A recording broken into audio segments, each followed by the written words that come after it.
खा मग पिल्लू, मी खायला काही का बघते. हा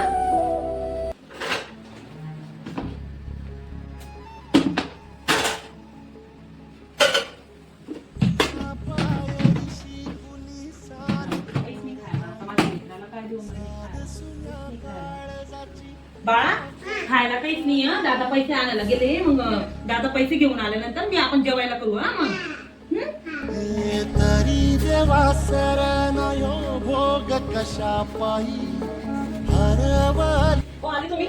थांबा, मी पाणी देते. हे ओ, भेटले का काही पैसे तुम्हाला? आज पैसे मिळणार होते ना. घरामध्ये खायला काहीच नाही. हो, मुलगा पण उपाशी आहे आपला. आता काय करणार तू सांग बरं.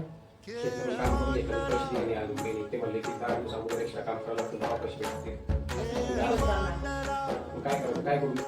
हे माझं मंगळसूत्र घ्या आणि मोडा. याचे जेवढे पैसे येतील तेवढे आपल्याला महिनाभर कामात येईल. तुमची पगार होईल. अरे ही गरज कशाला? असू द्या, तुमच्यापेक्षा जास्त आहे का? मोडा त्याला. बरोबर. ठीक आहे, चला.